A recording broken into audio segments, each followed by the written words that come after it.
Hello everybody and welcome back to the United Stand 2 PM show. We have so much to discuss. Kobbie Mainoo, we thought he'd be injured for a few weeks. He's already back in Manchester United training. Could he start against Porto? Do or die for Erik Ten Hag, as I'm not going to lie, guys, some quotes coming out from Fabrizio Romano where it does not look good for Erik Ten Hag. He has 2 games to save his job. Will these players turn up and fight for him? Well, according to Benny McCarthy, it looks like there's some players in that dressing room that aren't up for the fight. And he's not the only one who said it. I've heard a lot of people in around United telling me this information for quite a long time now.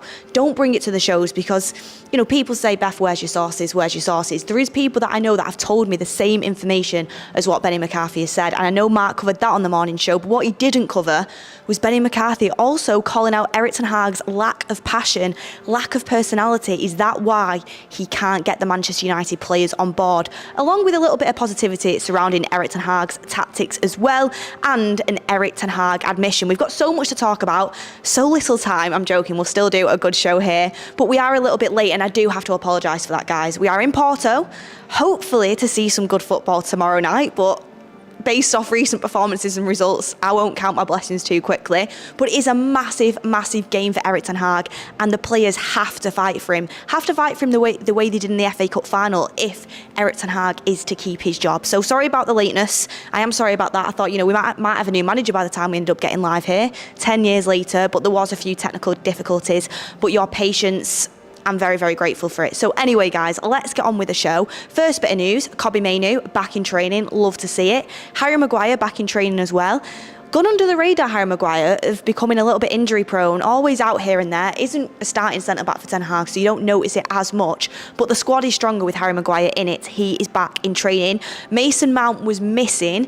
Reason Mason Mount's missing is because of his head injury, a precaution for Porto, which makes me think he's not going to play. I don't think they'll risk him, especially with all his injury issues that he's had previously in a United shirt. It's just best off not risking him. Bruno Fernandes isn't, I mean, he was never banned for this game, but he's not banned against Aston Villa, the upcoming Premier League games now, so there's no need to really try something different, because let's be real, Bruno Fernandes is going to start for Erik Ten Hag. He's a really important player for him.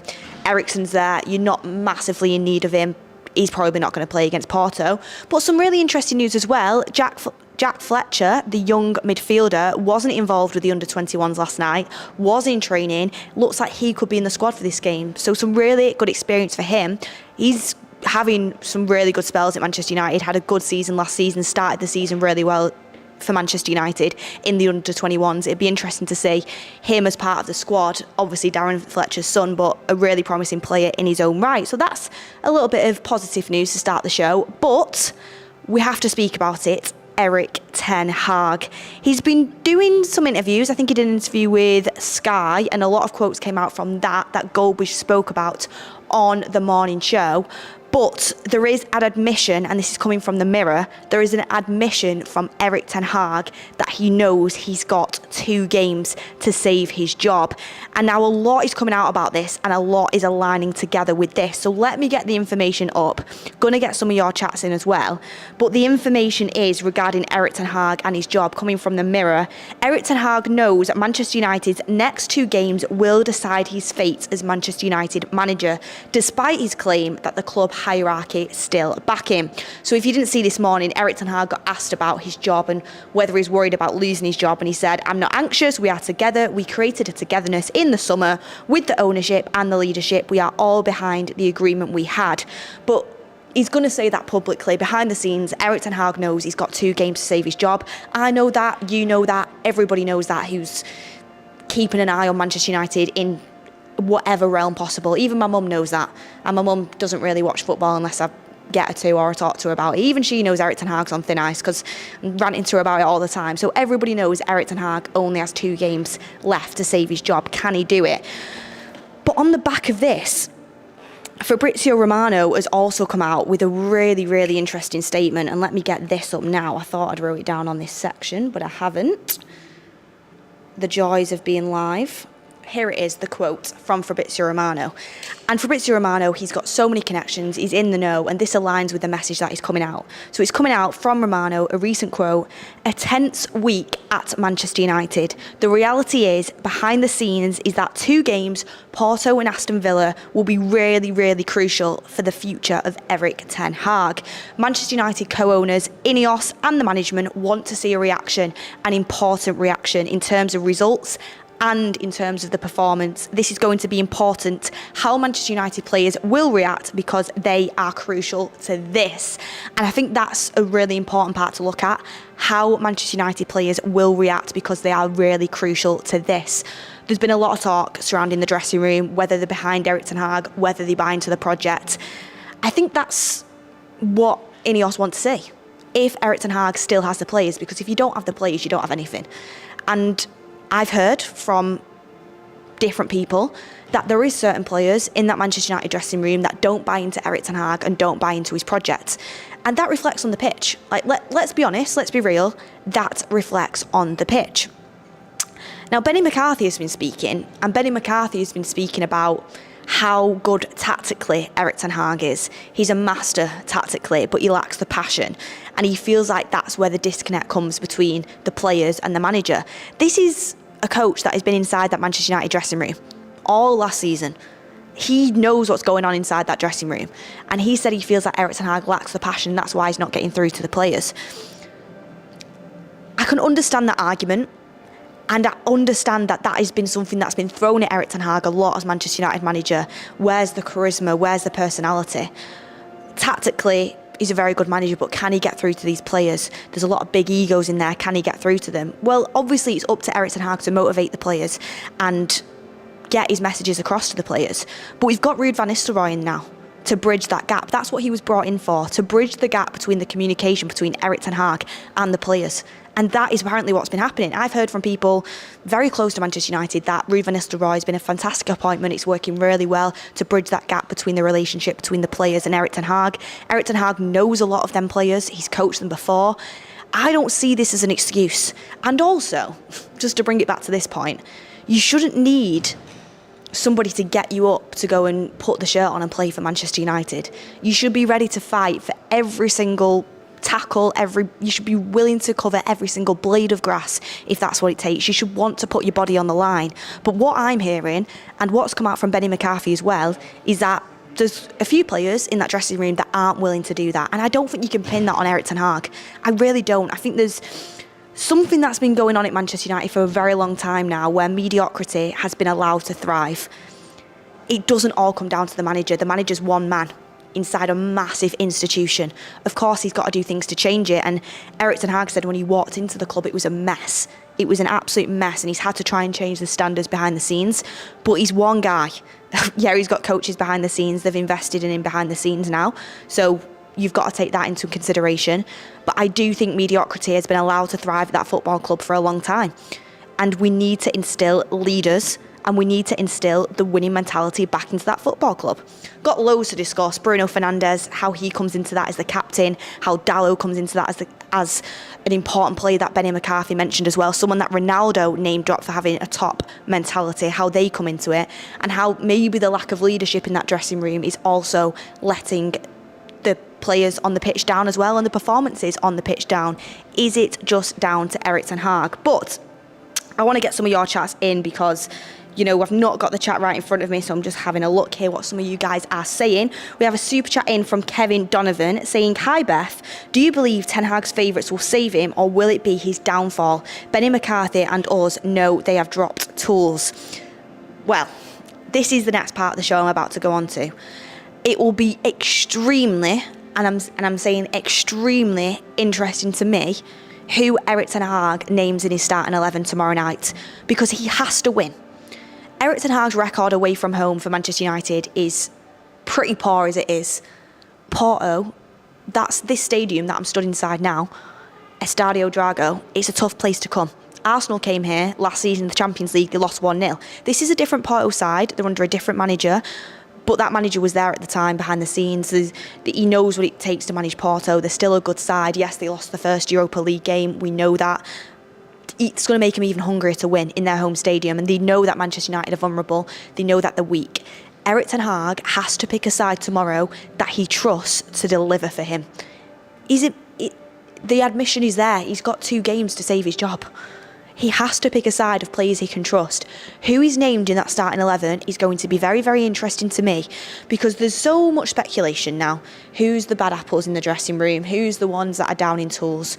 I don't know particular names. I can guess. I can think about it. I can say, you know what, maybe he's not up for the fight. But I think it's very dangerous to speculate without having cold, hard evidence. All I've been told is that there's players in that dressing room that are not buying into Erik Ten Hag, thought he would be sacked at the end of the season, and aren't willing to put the body on the line and fight for Manchester United. They're not bothered. Egos. That's what I've been told. I've had conversations, and I've prodded, I've probed. I've said, can you give me any names? And they say, Beth, I'm not giving you any names. But what I will tell you is it's not his new signings. That is what I'm hearing. I'm not saying it's absolute facts. I'm saying that is what I'm hearing. So who Erik Ten Hag picks tomorrow night will be really interesting. Benny McCarthy's come out and said that if all the players were like Diogo Dalot and Bruno Fernandes, Manchester United would get better results. We know this. Ronaldo name-dropped Diogo Dalot as having a top mentality. We are going to be speaking to Diogo Dalot later on in the press conference. He'll be joining Erik Ten Hag. Hopefully we get to ask him a question, speak to him. I've got some things that I'd like to speak to him about. Obviously you only really get one question, but get in the comments down below what you'd like to know from Diogo Dalot. He got absolutely torn to shreds for his performance against Tottenham, and I think he'd hold his hands up and say it was deserved. It was a terrible performance, but he's happy to come out and speak to the media. Obviously a former FC Porto player, it makes sense. He works incredibly hard. You've seen his interview with Bruno Fernandes where he speaks about every time he's around Ronaldo, his life gets richer. He's trying to just take in all the information because he obviously is the example of how to be successful. We know Bruno Fernandes is a leader of the football club. He's the captain. People criticise his performances. People criticise his petulance. People say his form has dropped over the last 2 seasons. It has. I'm a massive Bruno fan, I'll admit that.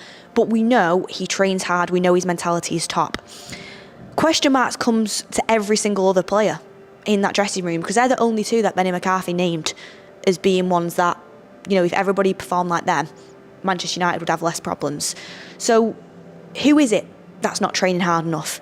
Are people not giving their all for Manchester United? I can't even comprehend how a player that's on, first of all, a ridiculous amount of money, but also plays for one of the biggest clubs in the world, can't put every ounce of their being into fighting for the shirt. I can't comprehend that.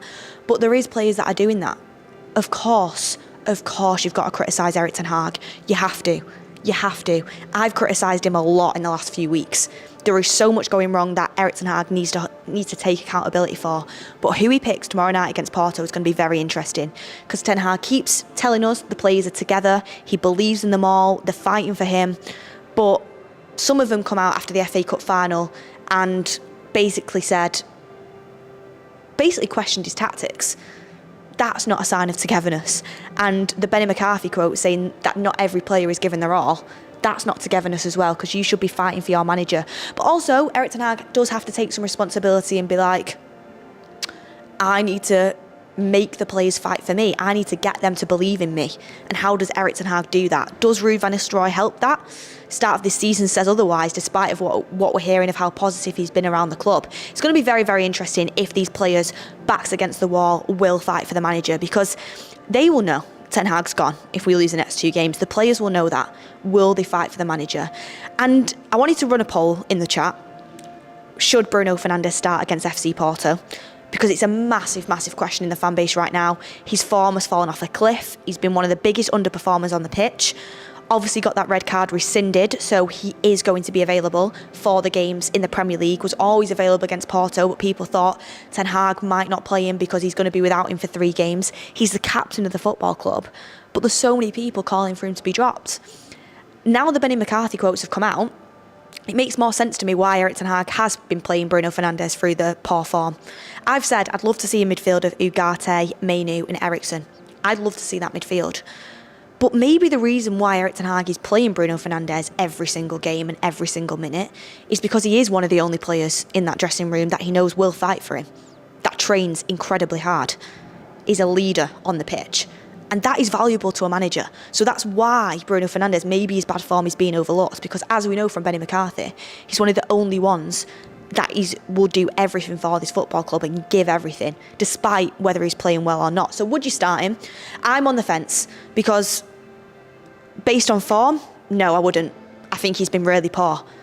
Knowing what he'll give for the club and for the manager, I think that's why he will start, and that's why I'd be tempted to still persist with him, because he's one of the only players that we know of that will give everything to the football club and to Erik Ten Hag. And I want to win these next 2 games. There'll be some Man United fans out there that are probably hoping we do lose, because they think that's quicker in Erik Ten Hag losing his job. I've got my own opinions on Erik Ten Hag being the manager of Manchester United. I do think he's got to prove himself to stay in a job, and I want nothing more for that to happen. I want Ten Hag to be successful. I want us to win these next 2 games. I want him to turn it around. I don't want another manager. I've always backed Ten Hag. But if he continues the way he has and performances continue the way they have, he has to go. I've said that. He has to go. We're on relegation form right now. His European run, 1 win in 9, is atrocious. He has to turn things around. Who will be picked for him? Get in the comments down below your thoughts and have your say on the poll.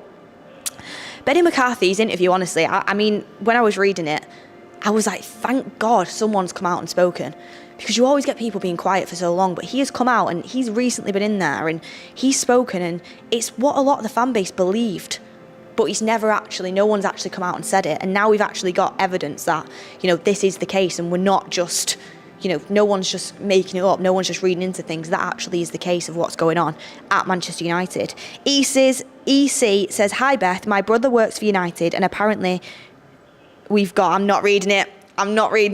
Don't try and catch me out. Don't try and catch me out with these names.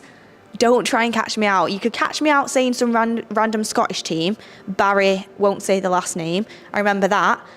Try and catch me out with a Manchester United player. I'm too smart for that, so don't even try. Sai Regara says, this club has achieved 68 trophies, despite the fact you could argue they're potentially achieving more than they're showing progress. The Angry Jawa says, we will have to case study this. 2 trophies and no consistency in the league. It doesn't make sense. And Dweeba says, hi Key, it's Ten Hag versus United. He needs help.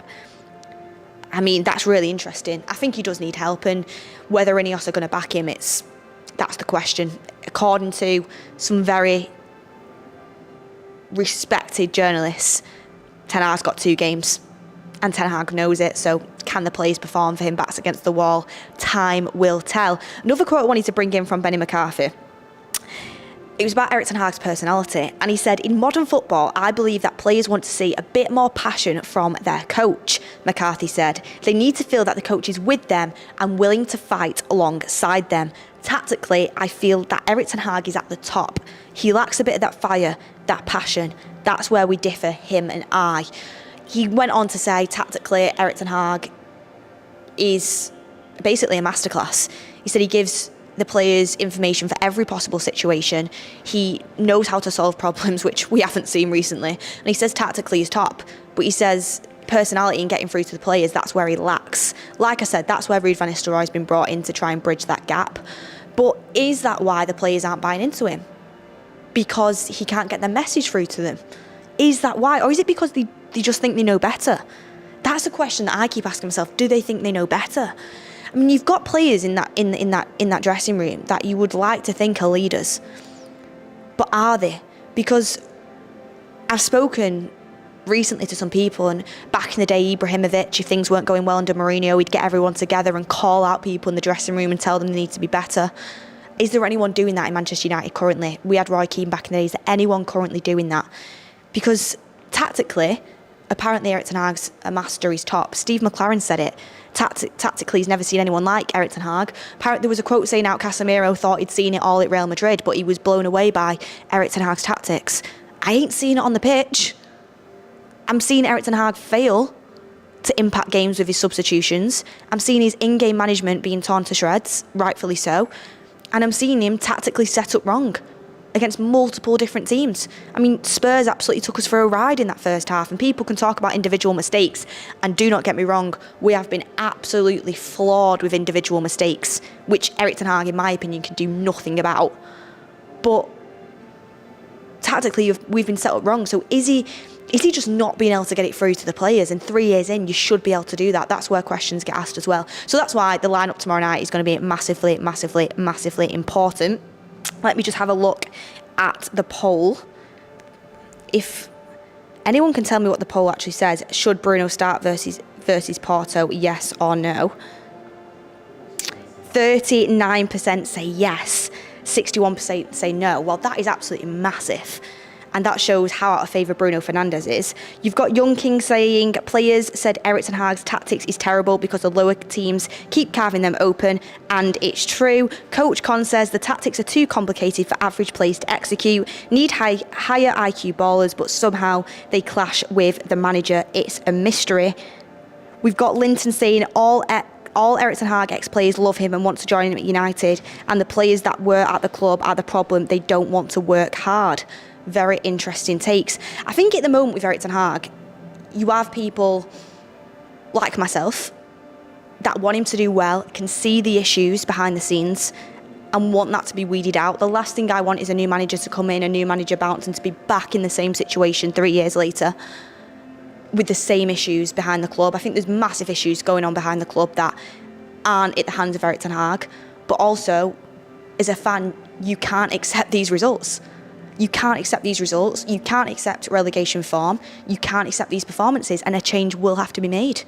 These 2 games are going to be absolutely massive for Erik Ten Hag. But look, I think Mark is about to start his career mode. I'm just going to actually say, right here, right now, would I start Bruno? I want to answer that question because I've seen a few people. Beth, what would you do? If you would have asked me yesterday, I would have said no, I wouldn't, because I think his form's been atrocious. But now I've seen and heard a lot that's happening behind the scenes. I think Erik Ten Hag needs players that will fight for him. And Bruno Fernandes is the captain that will fight for him. So that, I think, will be the reason why he does start for Erik Ten Hag. Will Anthony come back into the starting 11, a player that he brought in? Is he a player he can trust? You know, who is going to start these games for Erik Ten Hag? Look, we are at FC Porto Stadium at Estádio Dragão. It's been a pleasure to speak to you all. Very sorry about the technical difficulties, but please, please, please hit a like on the video because you have no idea the stress that went into bringing this live stream to you all. And I can't wait for the game tomorrow.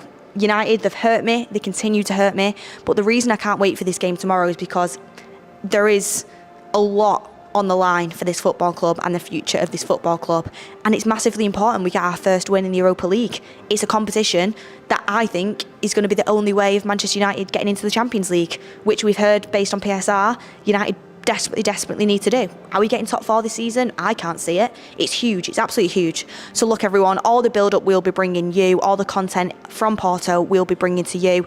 Let's hope it's a positive result. Let's hope the players get behind Erik Ten Hag and we can see the bounce back that Erik Ten Hag promises and says is going to happen. He's still confident, still speaking about his trophies. Let's see what he has to say in the press conference later. We'll be covering that. Erik Ten Hag and Diogo Dalot will be speaking from Estádio Dragão in Porto. We'll be covering that on the United stand. Hit a like on the video, everyone. Thank you for watching. Make sure you subscribe to the channel and we will speak to you on the next one.